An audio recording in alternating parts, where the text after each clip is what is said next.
根據着衛福部進前發布的這農藥殘留用溫量標準修正草案，增加甲蘋果的分普寧農藥殘留標準定做3 ppm。網絡頂頭就人開始誤會講是這環境用藥分普寧引起驚驚，小數解釋講這分普寧是環境用藥，袂當用在農作物。這屆是農藥分普寧佇蘋果的標準是111年由業者提出申請，用科學證據評估到114年符合國際做法，也反映是這用藥唔是放量標準。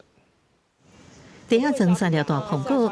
是大家常常食的果子之一。為無要互農藥影響，大家攏有家己一套清洗標準。怕有農藥的話，這樣子啊，就是泡久一點，或不是讓它水流動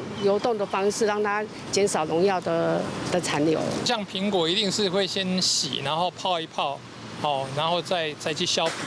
因為我們就是不要連皮吃這樣子。衛福部進前發布的農藥殘留容許量標準修正草案，包含38種農藥174個品項，其中針對分普寧農藥殘留標準的部分，蘋果由原本的內穀類的0.05 ppm 改做個別標準3 ppm， 加做外界關注焦點。小蘇表示，主要是在111年有跨國廠商來申請，111年進前葡萄甲蓮霧本來要個別標準，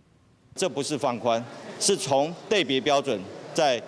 定成為個別標準。那這樣的一個案例呢，在日本，它也針對分普寧在蘋果也是如此的個別標準的定。小蘇強調，農藥殘留容許量標準是在國內外資料、道理資料、參監殘留試驗甲個人sen數攝取進行風險評估。無關美國壓力或者是政治講話，農業部風險署指出，分普寧主要針對紅地葉丸，也用在12花科的作物。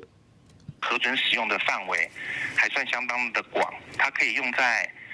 不管是十字花科的小葉菜類、十字花科的包葉菜類、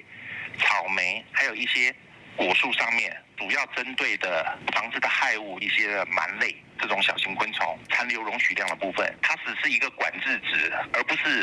超過了容許量就是有危害的部分。針對相關媒體有發文指出，這擺小蘇是放任蘋果農藥分普寧等消息，小蘇反駁分普寧是環境用藥，佇咱這邊用在農作，提醒民眾唔通散布不實的消息，避免違反食品安全衛生管理法的修正，告依法來糾辦。記者綜合報道。